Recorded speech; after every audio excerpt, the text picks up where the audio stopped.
আসসালামু আলাইকুম। শুনছেন সংবাদ শিরোনাম। ব্রাহ্মণবাড়িয়ায় ঢাকা সিলেট মহাসড়কে টানা দুদিন ধরে দীর্ঘ যানজট। এখন শুনবেন বিস্তারিত। ঢাকা সিলেট মহাসড়কের ব্রাহ্মণবাড়িয়ার ৩৪ কিলোমিটার অংশে টানা ২ দিন ধরে থেমে থেমে দীর্ঘ যানজট চলছে। আশুগঞ্জ গোলচত্বর থেকে সরাইল উপজেলার ব্যাটলা, সরাইল বিশ্বরোড মোড় হয়ে হবিগঞ্জের মাধবপুর এলাকা পর্যন্ত ৩৪ কিলোমিটার এলাকায় মঙ্গলবার বিকেল ৬:৩০ পর্যন্ত থেমে থেমে যানজট চলছে। বিশ্বরোড মোড় গোলচত্বরে বড় বড় আকারের গর্ত এ যানজটের প্রধান কারণ। সড়ক ও জনপথ, জেলা প্রশাসন ও পুলিশ সূত্রে জানা গেছে, ভারতকে ট্রানজিট সুবিধা দেওয়ার লক্ষ্যে ব্রাহ্মণবাড়িয়ার আশুগঞ্জ নৌবন্দর থেকে সরাইল বিশ্বরোড মোড় হয়ে আখাউড়া স্থলবন্দর পর্যন্ত ৫,৭৯১ কোটি টাকা ব্যয়ে ৫০.৫৮ কিলোমিটার মহাসড়ককে ৪ লেনে উন্নীতকরণ কাজ চলছে ধীরগতিতে। কাজটি করছে ভারতীয় ঠিকাদারি প্রতিষ্ঠানের এফকন্স ইনফ্রাস্ট্রাকচার লিমিটেড। ৬ বছর ধরে তারা ধীরগতিতে কাজটি করছিল। গত ৫ আগস্ট শেখ হাসিনার দেশত্যাগের পর ভারতীয় ঋণে চলমান প্রকল্পের কাজ বন্ধ হয়ে যায়। ভারতীয় ঠিকাদারি প্রতিষ্ঠানের এফকন্স ইনফ্রাস্ট্রাকচার লিমিটেডের কর্মকর্তারা কাজ ফেলে দেশে ফিরে যান। ৩ মাস পর তারা বাংলাদেশ ফিরে এসে আবার কাজ শুরু করেন। এর মধ্যে তাদের অনেক মালামাল খোয়া গেছে। ৫ আগস্টের পর কাজের গতি আরও কমে যায়।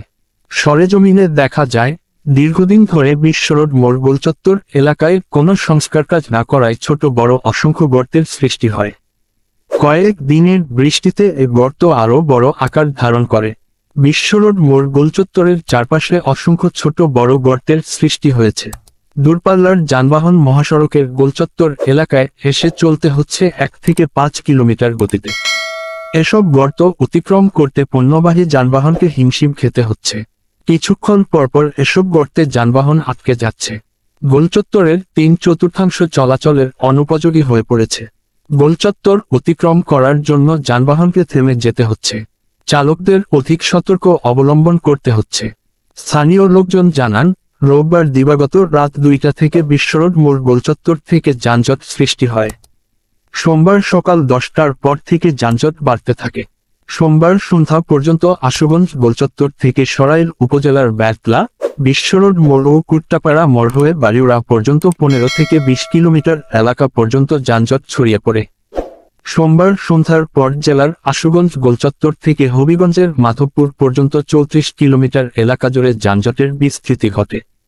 মঙ্গলবার সকাল থেকে বিকেল পর্যন্ত সময়ে দেখা গেছে, মহাসড়কের সরাইল ব্যাটলা বাজার থেকে বাড়িউড়া বাজার পর্যন্ত ১০ কিলোমিটার এলাকায় যানজট স্থায়ী আকার ধারণ করে। বাকি অংশে থেমে থেমে যানজট চলতে থাকে। গত ২ দিনে কয়েকবার কুমিল্লা সিলেট মহাসড়ক ও সরাইল নাসিরনগর রাখায় আঞ্চলিক মহাসড়কে যানজট ছড়িয়ে পড়তে দেখা গেছে। শত শত নারী পুরুষকে হেঁটে গন্তব্যে যেতে দেখা গেছে। মঙ্গলবার দিনভর মহাসড়কে যাত্রীবাহী বাস ও ব্যক্তিগত গাড়ি কম চলাচল করতে দেখা গেছে। জেলার অভ্যন্তরীণ এবং দূরপাল্লার যানবাহনের হাজারো নারী পুরুষকে চরম ভোগান্তিতে পড়তে হচ্ছে। হবিগঞ্জ থেকে যশোরগামী পণ্যবাহী ট্রাকচালক মামুন মিয়া বলেন, মনে হচ্ছে আমরা কারো কাছে জিম্মি হয়ে আছি।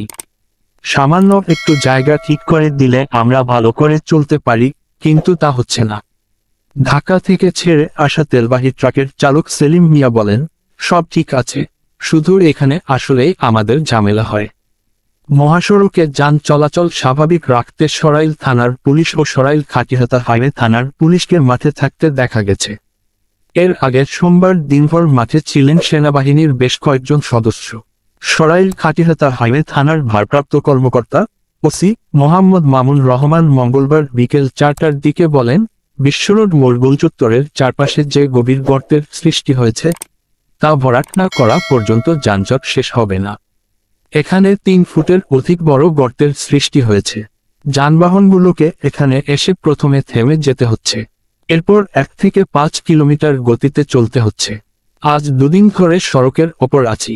গর্ত ভরাট করে আমাদের মঙ্গলবার শেষ বিকেলে গর্ত ভরাট করতে মাঠে নামেন সরাইল উপজেলা নির্বাহীর কর্মকর্তা ইউএন মোহাম্মদ মোশাররফ হোসাইন, সরাইল থানার ওসি মোহাম্মদ রফিকুল হাসান, সরাইল খাটিহাতা হাইওয়ে থানার ওসি মোহাম্মদ মামুন রহমান, ভারতীয় ঠিকাদারি প্রতিষ্ঠানের ইনফ্রাস্ট্রাকচার লিমিটেডের কর্মকর্তারা।